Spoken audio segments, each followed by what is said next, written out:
নমস্কার, পাঠ করছি শ্রী শ্রী রামকৃষ্ণ কথামৃত।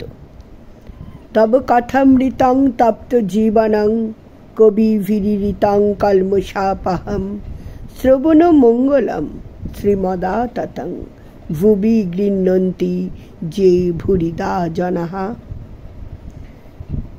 দিব্যত্রয়ী চরণে সাষ্টাঙ্গ প্রণিপাত জানিয়ে কথামৃতকার শ্রীম মাস্টারমশাই চরণে জানাই আমার বিনম্র প্রণাম। শ্রীরামকৃষ্ণ ভক্ত সঙ্গে শ্যামপুকুরে প্রাণকৃষ্ণের বাটিতে, এটি পাঠ করছি। একজন প্রতিবেশী সে ঠাকুরকে জিজ্ঞাসা করছেন, মহাশয়, পাপ বুদ্ধি কেন হয়? শ্রীরামকৃষ্ণ বলছেন, তার জগতে সকল রকম আছে। সাধু লোকও তিনি করেছেন, দুষ্ট লোকও তিনি করেছেন। সদ্বুদ্ধি তিনিই দেন, অসৎ বুদ্ধি তিনিই দেন। প্রতিবেশী তখন বলছে, তবে পাপ করলে আমাদের কোনো দায়িত্ব নেই? শ্রীরামকৃষ্ণ বলছেন, ঈশ্বরের নিয়ম যে পাপ করলে তার ফল পেতে হবে। লঙ্কা খেলে তার ঝাল লাগবে না? সেজবাবু বয়সকালে অনেক রকম করেছিল, তাই মৃত্যুর সময় নানা রকম অসুখ হলো। কম বয়সে এত টের পাওয়া যায় না। কালীবাড়িতে ভোগ রাঁধবার অনেক সুদূরী কাঠ থাকে। ভিজে কাঠ প্রথমটা বেশ জ্বলে যায়, তখন ভেতরে যে জল আছে টের পাওয়া যায় না। কাঠটা পোড়া শেষ হলে যত জল পেছনে ঠেলে আসে ও ফ্যাঁচ ফোঁচ করে উনুন নিভিয়ে দেয়। তাই কাম, ক্রোধ, লোভ এসব থেকে সাবধান হতে হয়। দেখো না, হনুমান ক্রোধ করে লঙ্কা দগ্ধ করেছিল। শেষে মনে পড়ল অশোক বনে সীতা আছেন, তখন ছটপট করতে লাগলেন, পাছে সীতার কিছু হয়। প্রতিবেশী তখন বলছেন ঠাকুরকে, তবে ঈশ্বর দুষ্ট লোক করলেন কেন? শ্রীরামকৃষ্ণ বলছেন, তার ইচ্ছা, তারই লীলা। তার মায়াতে বিদ্যাও আছে, অবিদ্যাও আছে। অন্ধকারেরও প্রয়োজন আছে। অন্ধকার থাকলে আলোর আরও মহিমা প্রকাশ হয়। কাম, ক্রোধ, লোভ খারাপ জিনিস বটে, তবে তিনি দিয়েছেন কেন? মহৎ লোক তৈরি করবেন বলে। ইন্দ্রিয় জয় করলেই মহৎ হয়। জিতেন্দ্রিয় কি না করতে পারে? ঈশ্বর লাভ পর্যন্ত তার কৃপায় করতে পারে। আবার অন্যদিকে দেখো, কাম থেকে তার সৃষ্টি, কি অপরূপ লীলা চলছে। দুষ্ট লোকেরও দরকার আছে। একটি তালুকের প্রজারা বড়ই দুর্দান্ত হয়েছিল। তখন গোলক চৌধুরীকে পাঠিয়ে দেওয়া হলো। তার নামে প্রজারা কাঁপতে লাগলো। এত কঠোর শাসন, সবই দরকার। সীতা বললেন, রাম, অযোধ্যায় সব অট্টালিকা হতো তো বেশ হতো। অনেক বাড়ি দেখছি ভাঙা পুরনো। রাম বললেন, সীতা, সব বাড়ি সুন্দর থাকলে মিস্ত্রিরা কি করবে? সকলেই হেসে উঠল। ঈশ্বর সব রকম করেছেন। ভালো গাছ, বিষ গাছ, আবার আগাছাও করেছেন।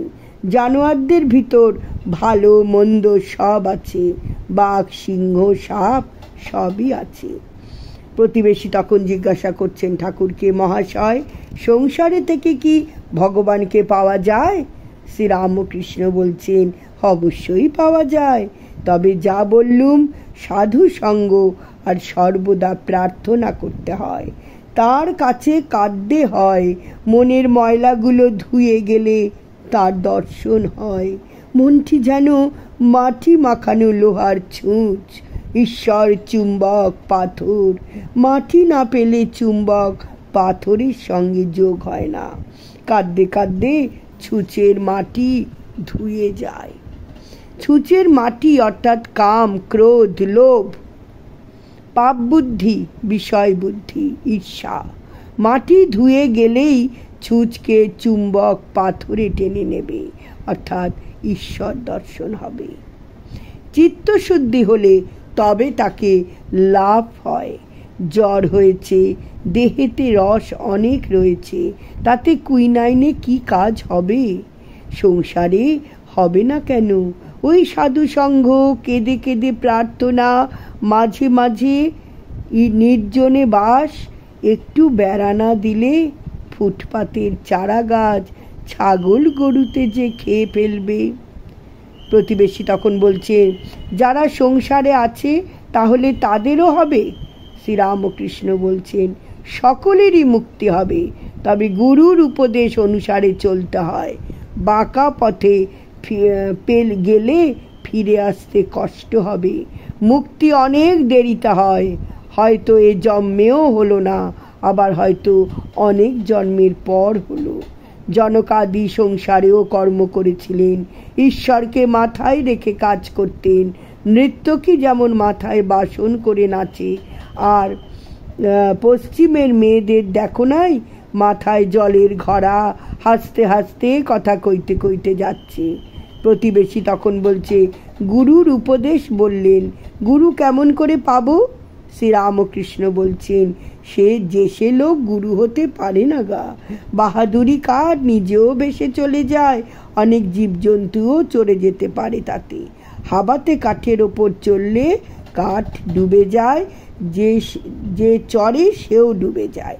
তাই ঈশ্বর যুগে যুগে লোক শিক্ষার জন্য নিজে গুরুরূপে অবতীর্ণ হন। সচ্চিদানন্দই গুরু। জ্ঞান কাকে বলে? আর আমি কে? ঈশ্বরই কর্তা আর সব অকর্তা, এর নাম জ্ঞান। আমি অকর্তা, তার হাতের যন্ত্র।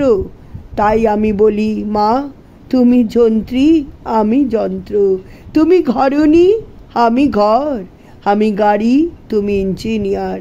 যেমন চালাও তেমনি চলি, যেমন করাও তেমনি করি, যেমন বলাও তেমনি বলি।